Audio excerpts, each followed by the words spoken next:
গত বছর আগস্ট মাসে জুলাই গণ অভ্যুত্থানের শক্তি বলে আমরা অন্তর্বর্তী সরকার গঠন করেছিলাম। এরপর আমরা এখন আমাদের মেয়াদে একটি অত্যন্ত গুরুত্বপূর্ণ সন্ধিক্ষণে উপনীত হয়েছি। আমাদের সরকারের উপর ন্যস্ত দায়িত্ব ছিল মূলত তিনটি: হত্যাকাণ্ডের বিচার করা, একটি জবাবদিহিমূলক ও কার্যকর গণতান্ত্রিক ব্যবস্থায় উত্তরণের জন্য প্রয়োজনীয় সংস্কারের আয়োজন করা এবং সুষ্ঠু নির্বাচনের মাধ্যমে নির্বাচিত সরকারের কাছে ক্ষমতা হস্তান্তর করা। আমরা জুলাই গণ অভ্যুত্থানকালে তৎকালীন সরকারের নির্দেশে সংগঠিত হত্যাকাণ্ডের বিচার কাজ এগিয়ে নিয়ে যাচ্ছে। এই বিচারের উদ্দেশ্যে গঠিত আন্তর্জাতিক অপরাধ ট্রাইব্যুনাল তাদের প্রথম রায় শীঘ্রই দিতে যাচ্ছে। ট্রাইব্যুনালে আরও কয়েকটি মামলার বিচার চূড়ান্ত পর্যায়ে রয়েছে। সাধারণ ফৌজদারি আদালতগুলোতেও জুলাই হত্যাকাণ্ড সম্পর্কিত কিছু বিচার কাজ শুরু হয়েছে। আমরা একই সাথে দেশের ইতিহাসে প্রথমবারের মতো গুমের মতো নৃশংস অপরাধের বিচার কাজ শুরু করেছে। আমি আনন্দের সঙ্গে আপনাদের জানাতে চাই যে সংস্কারের ক্ষেত্রেও আমরা ব্যাপক অগ্রগতি অর্জন করেছি। অন্তর্বর্তী সরকার নিজ উদ্যোগে বা বিভিন্ন সংস্কার কমিশনের প্রস্তাবের ভিত্তিতে অনেক গুরুত্বপূর্ণ সংস্কারের কাজ সম্পন্ন করেছে। কিছু প্রস্তাবিত সংস্কারের কাজ এখনও চলমান আছে। অধ্যাদেশের মাধ্যমে বা বিদ্যমান আইন সংশোধন করে বিচার বিভাগের স্বাধীনতা, বিচার ব্যবস্থাপনা, আর্থিক খাতে স্বচ্ছতা, প্রাতিষ্ঠানিক সক্ষমতা বৃদ্ধি, ডিজিটালাইজেশন সম্প্রসারণ ও দুর্নীতি প্রতিরোধে বিভিন্ন সংস্কার সম্পন্ন করা হয়েছে। ভবিষ্যতে সুশাসনের জন্য এসব সংস্কার বড় ভূমিকা রাখবে বলে আমরা মনে করি। আশা করি আগামী নির্বাচিত সরকার সংসদে আলাপ আলোচনার মাধ্যমে এইসব সংস্কার গ্রহণ করবে। আমাদের আরেকটি গুরুদায়িত্ব হচ্ছে সুষ্ঠু নির্বাচন অনুষ্ঠান। আমি ঘোষণা করেছি যে আগামী ফেব্রুয়ারির প্রথমার্ধে জাতীয় সংসদ নির্বাচন অনুষ্ঠিত হতে যাচ্ছে। এই নির্বাচন উৎসবমুখর, অংশগ্রহণমূলক ও সুষ্ঠুভাবে অনুষ্ঠানের জন্য আমরা সব প্রস্তুতি গ্রহণ করছি। আমাদের উপর অর্পিত দায়িত্ব আমরা সঠিকভাবে পালন করার জন্য সর্বাত্মক চেষ্টা করে যাচ্ছি। প্রিয় দেশবাসী, রাষ্ট্রকাঠামো সংস্কারের প্রস্তাব তৈরির লক্ষ্যে জাতীয় ঐকমত্য কমিশন নিরলসভাবে গত প্রায় 9 মাস ধরে কাজ করেছে। এই সময় কমিশন জুলাই গণ অভ্যুত্থানে অংশগ্রহণকারী রাজনৈতিক দলের প্রতিনিধিদের সঙ্গে দীর্ঘ আলাপ আলোচনা করেছে। অত্যন্ত সৌহার্দ্যপূর্ণ পরিবেশে ধৈর্য সহকারে রাজনৈতিক দলগুলো কমিশন কর্তৃক উত্থাপিত বিভিন্ন সংস্কার প্রস্তাব নিয়ে যুক্তিতর্ক উপস্থাপন করেছেন। মতের পার্থক্য থাকলেও তা কমিয়ে আনার চেষ্টা করেছেন। অনেক বিষয়ে ঐকমত্যে আসতে পেরেছেন। দেশবাসী সরাসরি সম্প্রচারের মাধ্যমে এই পুরো কার্যক্রম দেখতে পেরেছেন। এটি বাংলাদেশের রাজনীতির ক্ষেত্রে তো বটেই, পৃথিবীর অনেক দেশের জন্য এক অভূতপূর্ব ঘটনা। এটি ভবিষ্যৎ রাজনীতির জন্য আশাব্যঞ্জক। আমি ঐকমত্য কমিশনের সদস্যদের এবং রাজনৈতিক দলগুলোর নেতৃবৃন্দকে গণতান্ত্রিক চর্চার এই অসাধারণ আয়োজনকে সফল করার জন্য আবারও আন্তরিক ধন্যবাদ জানাচ্ছি। ঐকমত্য কমিশনের প্রণীত জুলাই সনদে সংবিধান বিষয়ক 30টি গুরুত্বপূর্ণ সংস্কার প্রস্তাবে রাজনৈতিক দলগুলোর মধ্যে ঐকমত্য তৈরি হয়েছে। এটি একটি ঐতিহাসিক অর্জন। কিছু প্রস্তাবে সামান্য ভিন্নমত আছে, বাকি অল্প কিছু প্রস্তাবে আপাতদৃষ্টে মনে হয় অনেক দূরত্ব আছে, যা গণতান্ত্রিক প্রক্রিয়ায় অস্বাভাবিক কিছু নয়। তবে খতিয়ে দেখলে দেখা যায় যে এসব প্রস্তাবগুলোর ক্ষেত্রেও আসলে মতভিন্নতা খুব গভীর নয়। কেউ সংস্কারটা সংবিধানে করতে চেয়েছেন, কেউ আইনের মাধ্যমে করতে চেয়েছেন, কিন্তু সংস্কারের প্রয়োজনীয়তা, নীতি ও লক্ষ্য নিয়ে কারো মধ্যে মতভেদ নেই। কাজেই রাজনৈতিক দলগুলোর প্রকাশ্য বক্তব্য যতখানি পরস্পর বিরোধী অবস্থানে আছে বলে মনে হয়, জুলাই সনদ সঠিকভাবে বিশ্লেষণ করলে ততখানি মত পার্থক্য দেখা যায় না। এটি আমাদের অনন্য অর্জন। এতে জাতি এগিয়ে যেতে সাহসী হয়। এসব বিবেচনায় রেখে এবং রাজনৈতিক দলগুলো কর্তৃক স্বাক্ষরিত জুলাই সনদকে মূল দলিল হিসেবে ধরে নিয়ে অন্তর্বর্তী সরকার আজকের উপদেষ্টা মণ্ডলীর সভায় জুলাই জাতীয় সনদ সংবিধান সংস্কার বাস্তবায়ন আদেশ 2025 অনুমোদন করেছে। এটা বিরাট খবর। প্রয়োজনীয় স্বাক্ষর শেষে এটি ইতিমধ্যে গেজেট নোটিফিকেশন করার পর্যায়ে পৌঁছে গেছে। জুলাই সনদ বাস্তবায়নের লক্ষ্যে এই আদেশে আমরা গুরুত্বপূর্ণ কিছু বিধান গ্রহণ করেছি। এর মধ্যে রয়েছে সনদের সংবিধান বিষয়ক সংস্কার প্রস্তাবনার উপর গণভোট অনুষ্ঠান এবং পরবর্তী সময়ে সংবিধান সংস্কার পরিষদ গঠনের সিদ্ধান্ত।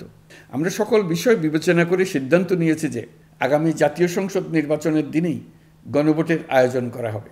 অর্থাৎ জাতীয় নির্বাচনের মতো গণভোটও ফেব্রুয়ারির প্রথমার্ধে একই দিনে অনুষ্ঠিত হবে।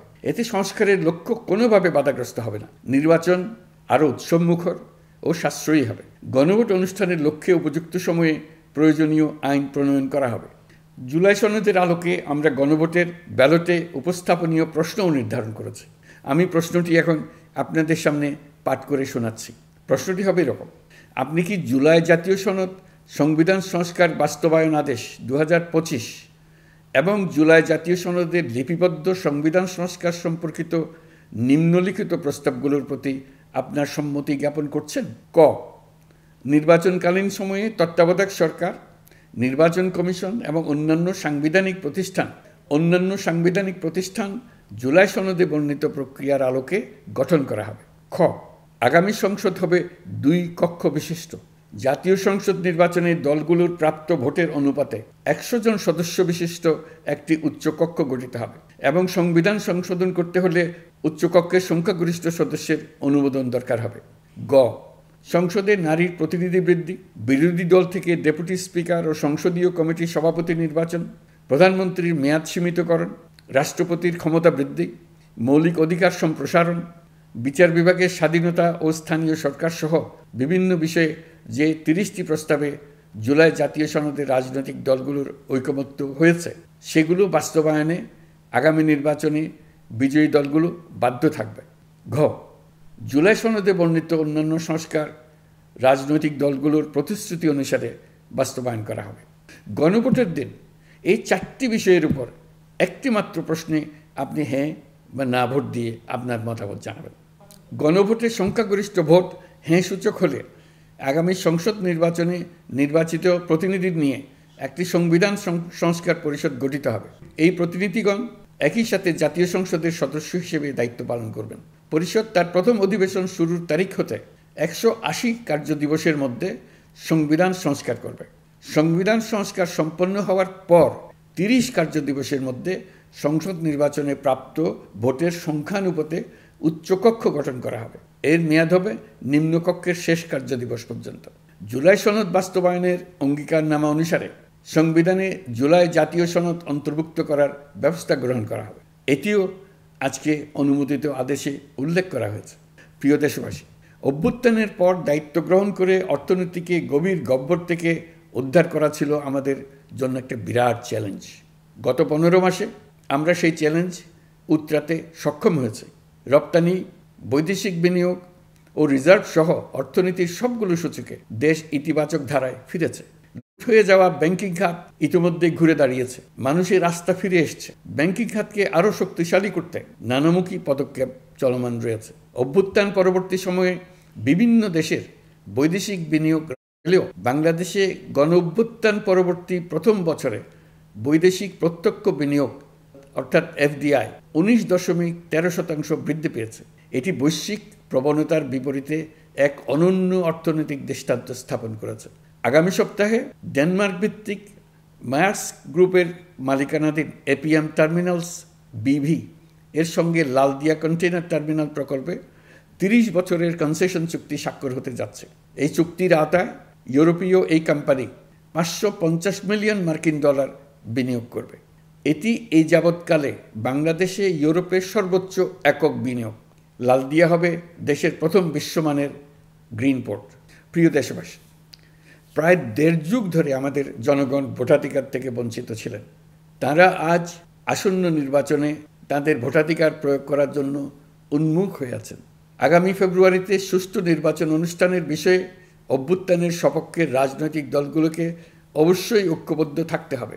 তা না হলে জাতি এক মহাবিপদের সম্মুখীন হবে। এই সম্পর্কে আমি আগেও একাধিকবার আমার আশঙ্কা প্রকাশ করেছি। ফেসিবাদের বিরুদ্ধে 2024 জুলাইয়ে মৃত্যুর মুখোমুখি শির উঁচু করে দাঁড়িয়ে দেশবাসী যে ঐক্য গড়ে তুলেছিল, আমরা জীবিতরা যেন অল্প স্বল্প ভিন্নমত ও লঘু বিবাদে জড়িয়ে তার মর্যাদা ক্ষুণ্ণ না করি। 133 শত শত তরুণ তরুণী, নারী পুরুষের মৃত্যু, হাজার হাজার মানুষের অঙ্গনের যে আত্মত্যাগ, সেটিকে আমাদের সম্মান জানাতেই হবে। দেশের আপামর জনগণ সামান্য যা চায় তা হচ্ছে এই অগণিত স্মৃতির প্রতি শ্রদ্ধা জানিয়ে আমরা সবাই যেন ভিন্ন মতের প্রতি সহিষ্ণুতা দেখাই। দলীয় স্বার্থ অতিক্রম করে সম্মিলিত আকাঙ্ক্ষা ও জাতীয় চাওয়াকে ঊর্ধ্বে তুলে ধরি। তাই আমি আশা করি আমাদের এই সিদ্ধান্ত জাতির বৃহত্তর স্বার্থে রাজনৈতিক দলগুলো মেনে নেবে। একটি উৎসবমুখর জাতীয় নির্বাচনের দিকে জাতি এগিয়ে যাবে। এর মাধ্যমে আমরা নতুন বাংলাদেশে প্রবেশ করব। আমরা নতুন বাংলাদেশ গড়ার দ্বার প্রান্তে এসে পৌঁছলাম। মহান আল্লাহ আমাদের সহায় হন, আমাদের আশা মহান আল্লাহ পূরণ করুন। আল্লাহ হাফেজ, সবাইকে ধন্যবাদ।